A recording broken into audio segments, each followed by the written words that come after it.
Imagine tearing apart your entire country while an army of 3 million invades from the west. In the summer of 1941, as Hitler's tanks closed in on Moscow, Stalin gave a single, impossible order: move everything.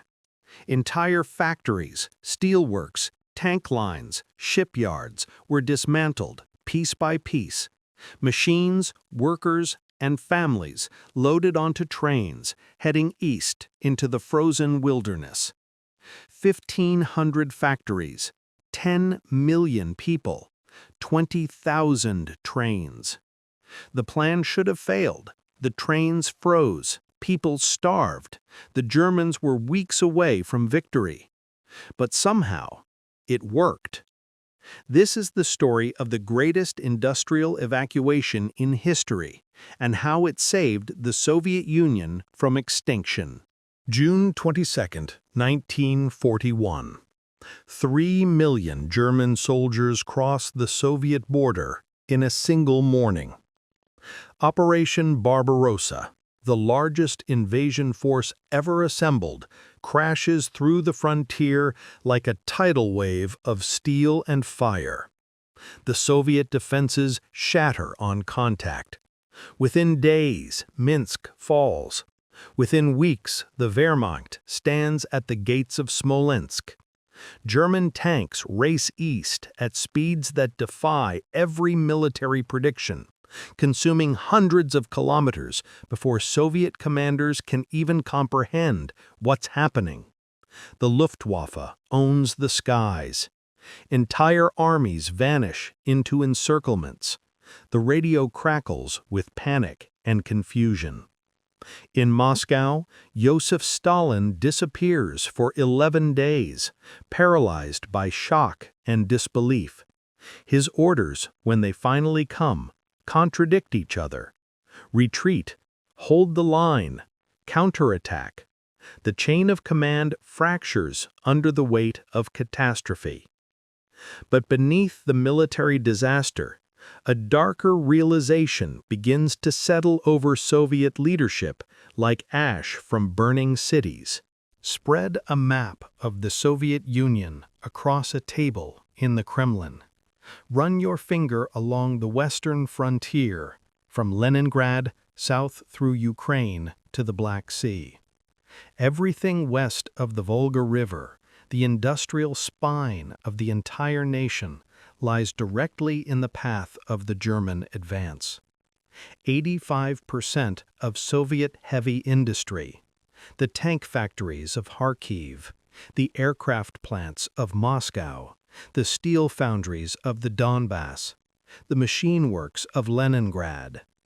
Generations of industrial development, the accumulated wealth of decades, all concentrated in the West where they'd always been safe, until now. A Soviet general stares at reconnaissance photos showing German panzer divisions rolling past factory complexes that still have workers on the shop floors. The math is simple and horrifying. Without these factories, there would be no tanks to stop the Germans, no planes to challenge the Luftwaffe, no artillery to defend Moscow.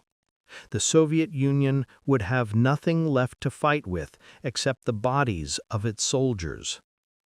In war councils, voices rise with desperate options.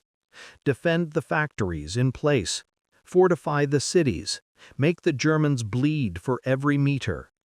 But everyone in the room knows the truth they're trying not to speak aloud. The Germans are moving too fast. The defenses are already broken. The front is collapsing faster than anyone can reinforce it. There is no way to hold what they have. Late July 1941. Stalin finally emerges from his paralysis with a directive that borders on insanity. Evacuate everything, every factory, every machine, every worker who knows how to use them.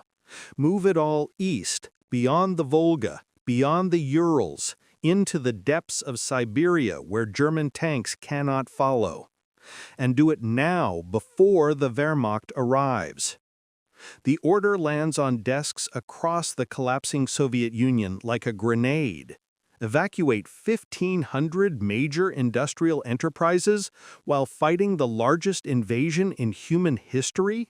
While the Germans advance 30 kilometers a day? One factory director receives the telegram at his desk in Kharkiv as artillery shells begin falling on the city outskirts. He reads it 3 times, certain there's been a mistake. The order doesn't say evacuate workers. It doesn't say destroy equipment to keep it from the Germans. It says dismantle the entire factory, load every lathe, every press, every foundry, every blueprint onto trains, bring the workers and their families, move it 1,500 kilometers east, and rebuild it there. He looks out his window at the factory complex that employs 20,000 people, at the forging presses that weigh hundreds of tons each, at the integrated production lines that took years to build and calibrate, at the specialized tools that were imported from Germany before the war. How do you move something like that in weeks? How do you move it at all? But there's no time to question, no time to plan properly. The Germans are coming, and every day of hesitation is a day closer to losing everything. In factories across the threatened territories, workers receive orders that seem to come from a fever dream. Stop production, begin dismantling. Numbly, they pick up wrenches and cutting torches and begin tearing apart the machines they've operated for years.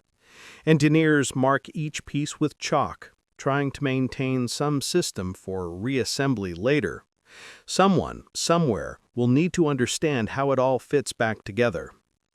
At the Kirov tank factory in Leningrad, workers dismantle T-34 production lines while the sound of German artillery grows louder each day.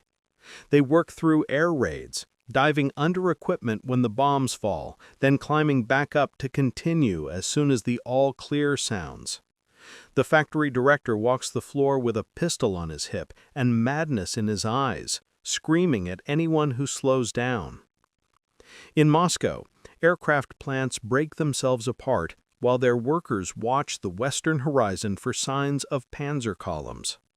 Families pack whatever belongings they can carry. Children cry, not understanding why their homes are being abandoned. Mothers try to explain what they themselves don't comprehend. Throughout it all, trains. Tens of thousands of freight cars summoned from every corner of the Soviet rail network, descending on the western industrial cities like metal locusts. Flat cars, box cars, passenger cars, coal cars, anything that rolls and can carry weight. A young woman named Anna Dmitrievna stands on a train platform in Kharkiv, watching workers load the milling machine she's operated for 5 years onto a flat car. Her hands tremble. Behind her, the eastern horizon glows orange. The Germans have reached the suburbs. Artillery fire echoes across the city like summer thunder. The locomotive whistle screams. The train lurches forward. As it pulls away from the platform, Anna turns to look back at the city one last time. The factory district is burning now. Smoke rises in black columns against the afternoon sky. She realizes, with a cold certainty that settles in her chest like ice, that she will never see her home again. The train screams east into the darkness. Behind it, the cities burn. If even a single link in this chain breaks, if the Germans cut the railways, if the trains run out of fuel, if the evacuation stalls for even a week, the entire nation will collapse. 20,000 trains crawl across the steppe like wounded animals seeking shelter. They move east into the vast emptiness of the Soviet interior, toward destinations that exist only as names on maps, toward places where winter comes early and stays late, toward the Urals and beyond, into Siberia into Kazakhstan, into regions so remote that some don't even have roads. The trains move in endless columns, nose to tail, competing for space on rail lines never designed for such traffic. They sit for hours at sidings, waiting for priority military transports to pass. They break down in the middle of nowhere and sit for days while mechanics scrounge for parts. They run out of coal and burn wood stripped from telegraph poles. They continue because stopping means death.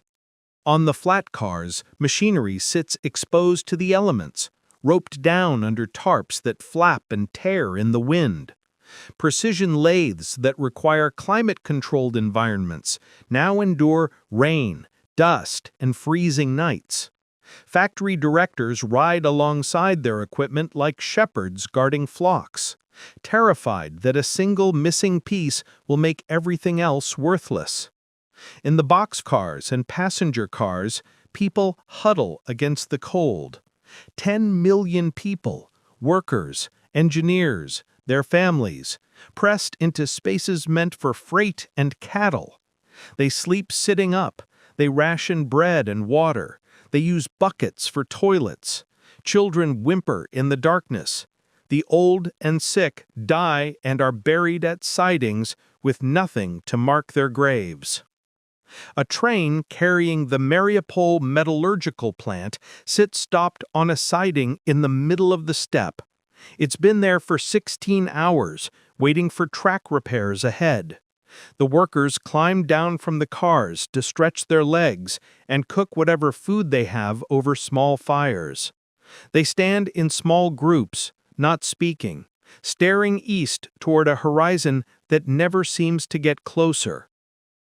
One of the engineers, a man named Pavel, with 3 decades at the plant, sits on the rail bed with his head in his hands. His daughter approaches him and asks him when they'll arrive. He looks up at her and realizes he has no answer. He doesn't know where they're going. He doesn't know if there will be anything there when they arrive. He doesn't know if the factory can ever be rebuilt or if they're all just fleeing east to die in slightly different circumstances. But the train whistle screams again. They climb back aboard. The locomotive strains forward. They continue because there is nothing else to do. Not all the trains make it out in time. In some cities, the Germans arrive before the evacuation is complete. Factory workers find themselves dismantling equipment under artillery fire, loading the last pieces onto trains while tank guns boom in the distance. NKVD officers walk the platforms with drawn pistols, shooting anyone who tries to flee before the machinery is secured. At the Kharkiv tractor factory, workers labor through the night of October 23rd, racing to load the final production equipment before German forces enter the city. The factory director stands on the platform, counting the minutes, calculating whether the last train will clear the rail yard before the panzers arrive. The locomotive engineer refuses to wait. He's already delayed too long. The Germans are in the streets now, fighting toward the rail yards. He pulls the throttle, and the train begins moving whether it's fully loaded or not. Workers sprint alongside the accelerating cars, throwing tools and parts aboard, then jumping onto the moving train themselves. Some miss their grip and fall between the cars. Others make it and lie gasping on the flatbeds as the train picks up speed. Behind them, tracer fire lights up the night. The German advance units have reached the yard. Bullets spark off the rails and ping against metal cars. The locomotive engineer crouches low, pulling every bit of speed from the engine that he can coax. The train roars out of the yard and into the darkness beyond. In the last car, a worker named Sergei looks back and sees the factory burning, sees the Germans moving through the complex he helped build with his own hands 10 years ago. sees everything he knew consumed by fire and war. Then the train rounds a curve and the city disappears behind them. Days become weeks. Weeks blur into a nightmare of motion and cold and hunger. The trains push deeper into the interior, beyond the industrial heartland, beyond the agricultural regions, into territories where factories have never existed, and cities are just small clusters of wooden buildings around railway stops. The landscape changes. The flat western steppe gives way to the foothills of the Urals. Then the Urals themselves rise like a wall between Europe and Asia, and the trains strain up grades and through mountain passes where the air grows thin and cold even in summer. Beyond the Urals, Siberia opens up like an ocean of forest and emptiness. The trains crawl across it for days without seeing anything that could be called civilization. Just trees, just rivers, just wilderness that seems to swallow everything human. On the trains, people begin to break. The combination of fear, exhaustion, and uncertainty grinds away at even the strongest. Fights break out over food, over space, over nothing at all. Some people simply stop speaking, withdrawing into themselves. Others develop a manic energy, talking constantly, planning obsessively for what they'll do when they arrive, as if the volume of their planning can somehow guarantee a better outcome. A woman gives birth in a boxcar somewhere east of Sverdlovsk. There's no doctor, no midwife. Other women help as best they can, using torn clothing for bandages, boiling water over a small camping stove someone smuggled aboard. The baby comes during the night, crying weakly in the cold. The mother names him Dmitri. He survives 3 days before dying of pneumonia. They bury him at a siding near Omsk, wrapped in a piece of blanket, while the other passengers stand in the snow with their heads bowed. The train moves on. The destinations, when they finally arrive, offer no comfort. The trains pull into sidings in the middle of nowhere. Workers climb down from the cars and look around at what will be their new home. There's nothing, no buildings, no infrastructure, no power lines, just empty land, sometimes with surveyor stakes marking where a factory is supposed to go. This is where they're meant to rebuild. At a site near Chelyabinsk, designated for a tank factory from Kharkiv, workers stand in the October cold and stare at the equipment sitting on the flat cars. Hundreds of tons of machinery, thousands of components, everything needed to produce T-34 tanks except the one thing they need most, a building to put it all in. The local party official explains the situation in a voice that allows for no argument. There's no time to construct proper facilities. Winter is coming. German forces are still advancing. The front needs tanks now, not next year. Build temporary shelters. Get the machines operational. Begin production. They start with whatever materials they can scavenge. Logs from nearby forests, corrugated metal sheets from railway cars, canvas tarps, stone foundations laid by hand, without proper equipment or mortar. Within weeks, crude wooden structures begin rising around the factory equipment. They're not buildings in any real sense. They're barely better than sheds. The walls have gaps that let in wind and snow. The roofs leak. There's no heating system, just whatever fires the workers can maintain in barrels. But the machines are assembled. The production lines are reconnected, piece by piece, following the chalk marks and blueprints that somehow survived the journey. Engineers work with hands so cold they can barely feel their tools, trying to calibrate equipment that's been bounced across thousands of kilometers of rough track. And impossibly, incredibly, the machines begin to work. The conditions would break most people. Temperatures in the Urals drop to 30 below zero. The workers labor outdoors or in structures that provide almost no protection from the elements. Frostbite is universal. People work until they collapse, sleep for a few hours, then return to the line. Food is scarce. The evacuation has strained supply chains beyond breaking. Rations shrink. Workers eat bread mixed with sawdust, soup made from scraps, anything that can provide calories to keep bodies functioning. Some resort to eating the technical lubricants meant for machines.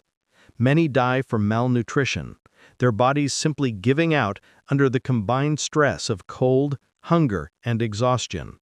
Yet, production rises. Anna Dmitrievna, the woman from Kharkiv who watched her city burn, stands at her reassembled milling machine in a shed near Chelyabinsk. It's December now, and snow drifts through gaps in the walls. Her fingers are wrapped in rags to protect against the frozen metal. She can see her breath in the air with each exhalation.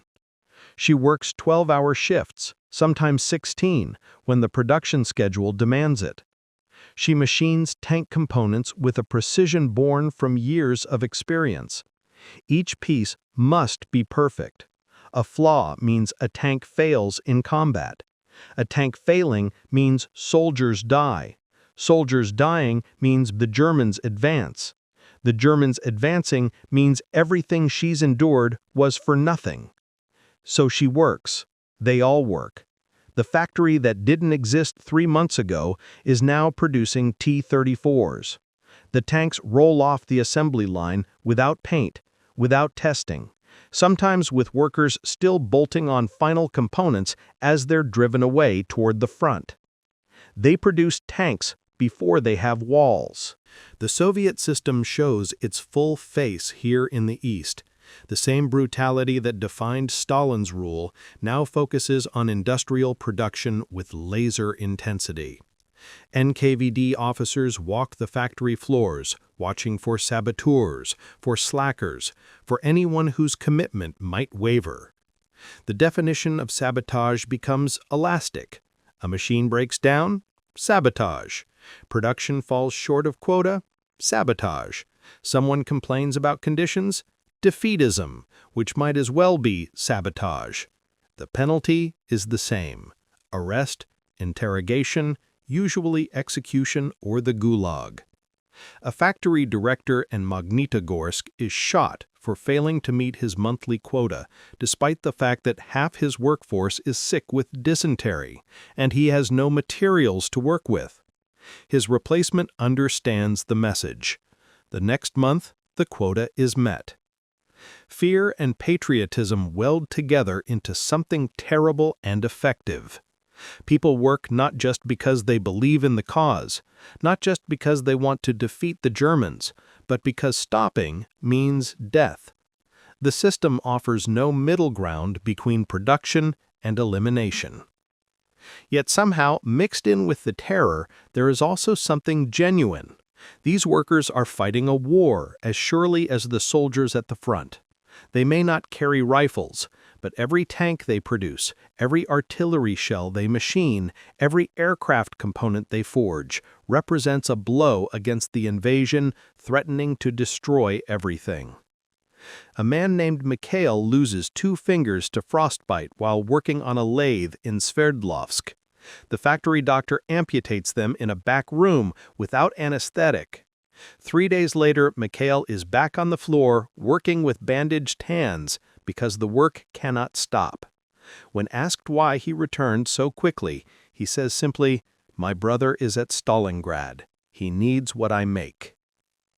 This is the duality that defines the Eastern factories: horror and heroism, terror and dedication, brutality and sacrifice, all of it mixed together until they become inseparable. Through the winter of 1941-42, as German forces freeze in the snow outside Moscow, the evacuated factories reach full production capacity. The industrial heart of the Soviet Union has been transplanted east, and now it begins to beat with a strength that surprises everyone. The numbers tell a story that seems impossible. By mid-1942, the Soviet Union is producing more tanks than Germany, more artillery, more aircraft. The relocated factories, working in conditions that shouldn't allow for any production at all, are outperforming German facilities operating under ideal circumstances. The Urals glow at night now, lit by the fires of blast furnaces and foundries. The darkness that once defined these empty spaces has been replaced by the orange light of industrial fury. Entire cities have grown up around the evacuated plants: Chelyabinsk, Magnitogorsk, Sverdlovsk, Novokuznetsk. Their populations swell with evacuees who will never return west. In a factory near Nizhny Tagil, the first batch of T-34s rolls off the line ahead of schedule. Workers gather around the tanks, touching the metal with something like reverence. These machines exist because of them, because they didn't give up when every rational calculation said they should, because they endured cold and hunger and loss and kept working. One tank will go to Stalingrad, another to the Rej salient, a third to the defense of Leningrad. The workers will never know which battles their specific machines fight in, they'll never meet the crews who operate them, but they know, with a certainty that sustains them through the endless winter, that their work matters. The industrial exodus has succeeded. Against all odds, against all reasonable expectations, the impossible evacuation has rebuilt Soviet industrial capacity in time to matter. Now, the real test begins. By the summer of 1942, the Eastern territories have been transformed into the Soviet Union's new industrial core. What was once wilderness now hums with the sound of heavy machinery operating around the clock. The Urals have become a crescent of production stretching from Perm in the north to Magnitogorsk in the south, with dozens of major industrial complexes in between. The scale is staggering. Individual factory cities employ populations larger than most pre-war towns. Chelyabinsk alone houses over a dozen evacuated plants, their operations integrated into a massive industrial complex that the workers begin calling Tankograd, Tank City. Here, every stage of tank production happens under one unified command. Steel arrives at one end, finished T-34s drive out the other. Further east, beyond the Urals, other centers of production have emerged: Novosibirsk, Omsk, Krasnoyarsk. Cities that barely existed before the war now produce aircraft, munitions, machinery. The Trans-Siberian Railway, once primarily a passenger and commercial line, has become the logistical spine of the Soviet war effort, moving raw materials east and finished weapons west in an endless cycle. The East has become the beating heart of a reborn nation. In 1942, Soviet factories produced 24,000 tanks. Germany produces 9,000. Soviet aircraft production reaches 25,000. Germany manages 15,000. The Soviet Union, having lost the majority of its pre-war territory, now outproduces its enemy in every major category of military equipment. The industrial miracle that shouldn't have been possible has not only succeeded, it has created an engine of war more powerful than anything the Soviet Union possessed before the invasion. September 1942. The Battle of Stalingrad becomes the crucible where the evacuated factories prove their worth.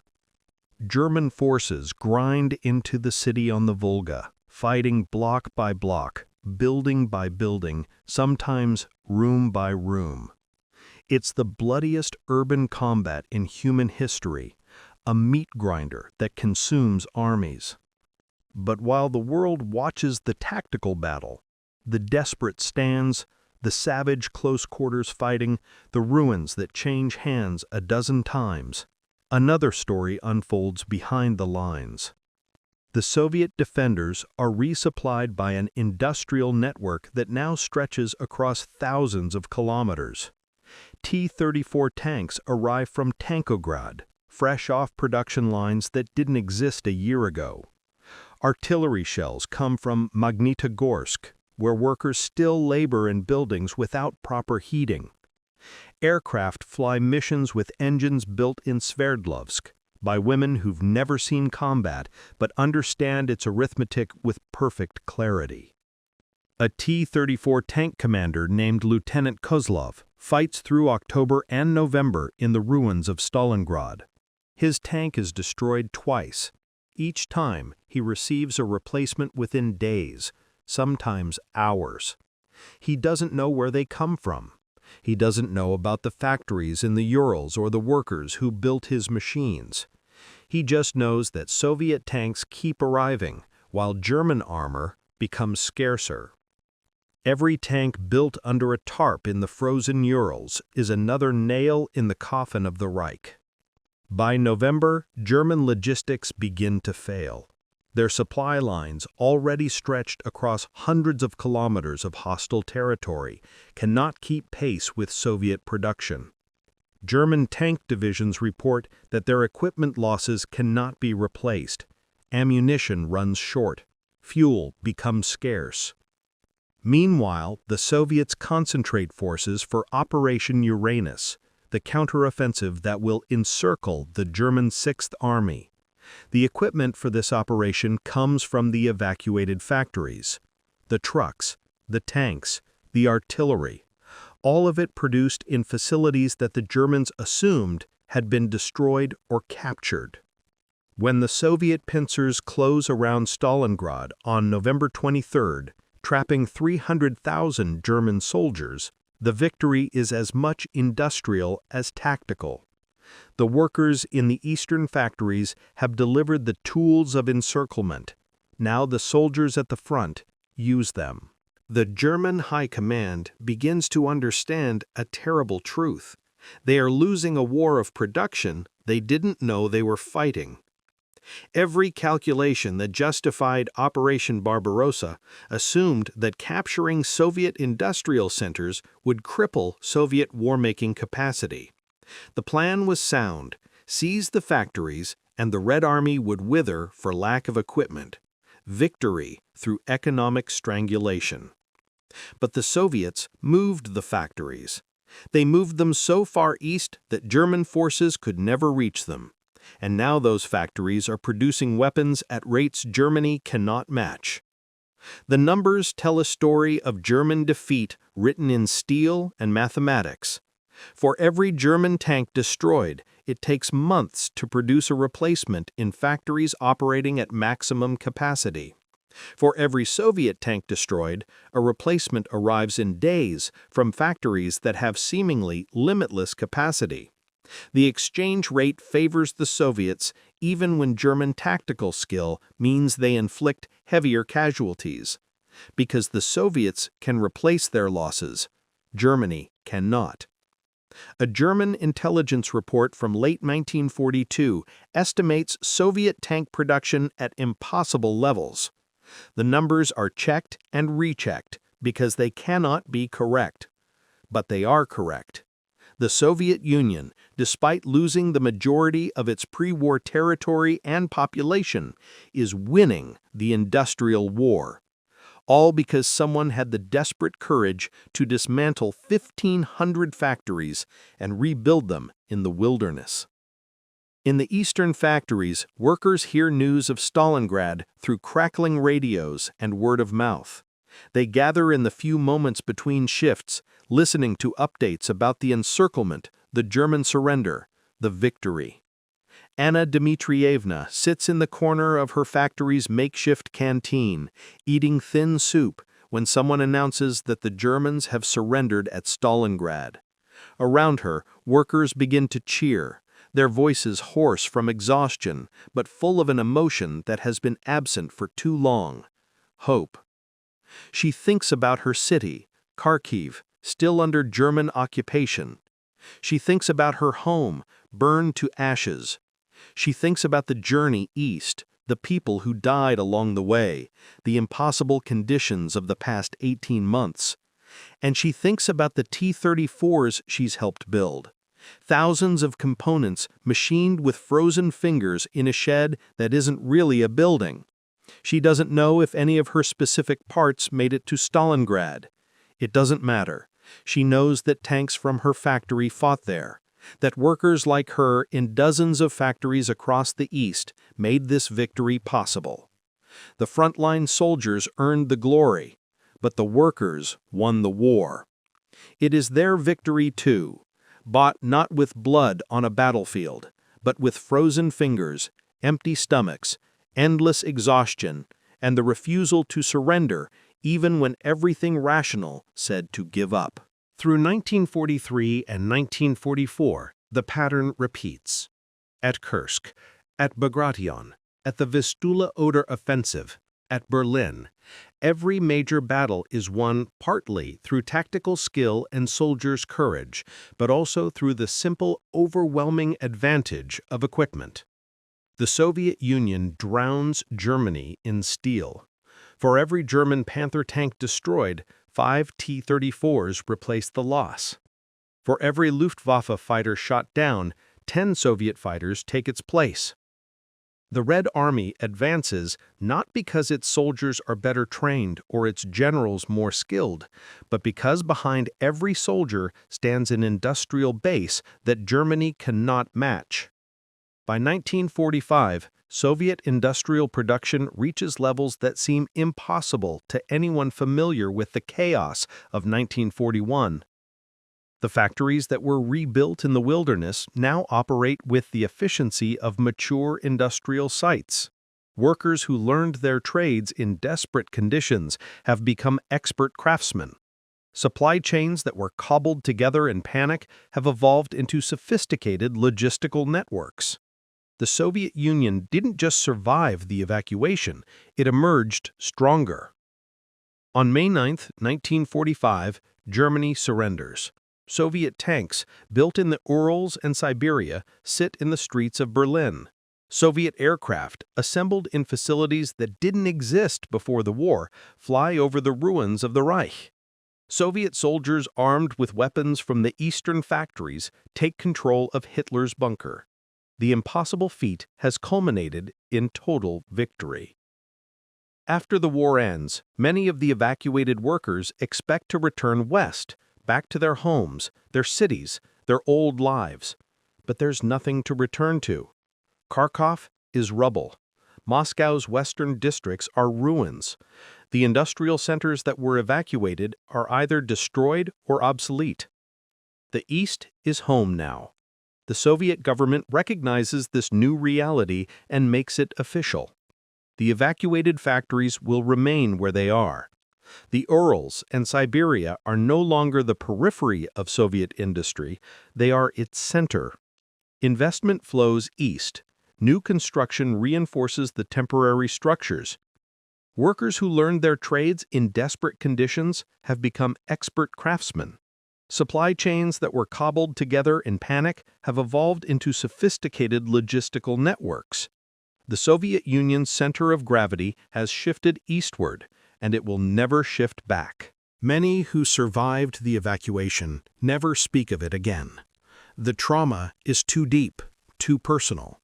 They carry it privately, showing it only in small ways, a reluctance to discard anything that might be useful, a careful hoarding of food, a tendency to wake in the middle of the night with hearts pounding.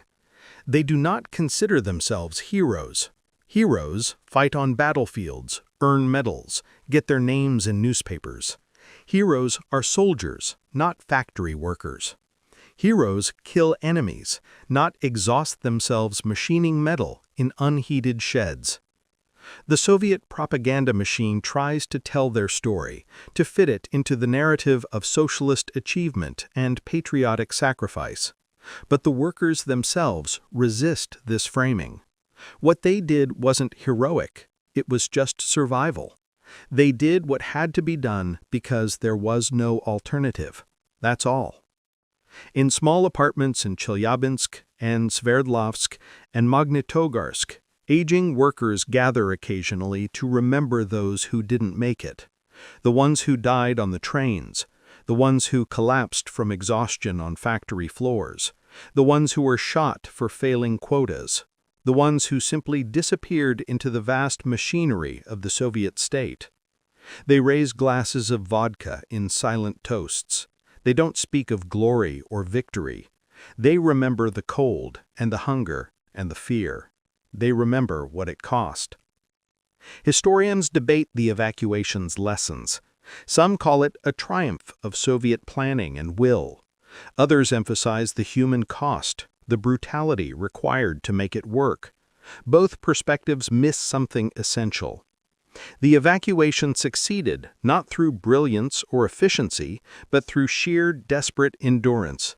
It succeeded because people kept working when every rational calculation said to stop, because they assembled machinery in conditions that made production impossible, because they refused to acknowledge that what they were attempting couldn't be done. It succeeded through sacrifice that verged on self-destruction, sustained by a combination of fear, patriotism, terror, and raw human stubbornness that defies easy moral categorization. The victory wasn't clean. It wasn't noble in the way we like our historical victories to be. It was ugly and brutal, and achieved through methods that no one should celebrate. People died from cold and hunger and execution in service of an industrial miracle that saved a totalitarian state. But it also stopped the Nazis. It broke the Wehrmacht. It contributed to the defeat of an ideology that was objectively worse than the one it opposed. The workers didn't just save Stalin's regime, they saved countless millions from German occupation, from labor camps, from extermination. History offers no clean answers here, only the recognition that desperate times force desperate measures, and that the same brutality that makes us recoil also sometimes produces outcomes we cannot regret. There is a small monument in Chelyabinsk, near what used to be one of the major tank factories. It's simple, a stone marker with a brass plaque, listing no names, making no grand claims. Just a date, 1941, and a statement. They moved the factories. They saved the nation. On certain days, old men and women visit this monument, fewer each year as time does its work. They stand for a moment in silence, remembering things they don't discuss. Then they leave. An old woman named Anna Dmitrievna comes here on the anniversary of the day her train left Kharkiv.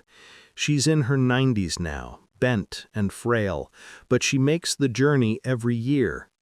She stands before the monument for 10 minutes, maybe 15, her lips moving in silent conversation with people who aren't there. Someone once asked her what she says during these visits. She looked at them with eyes that had seen things most people cannot imagine, and said simply, "I tell them it mattered, that what we did mattered." Then she walked away, her cane clicking against the pavement, one of the last living witnesses to the impossible feat that changed the course of history. Behind her, the factories still hum, the trains still run, the East endures. In the end, the Soviet Union did not just move factories, it moved its soul, and somehow, impossibly, that was enough.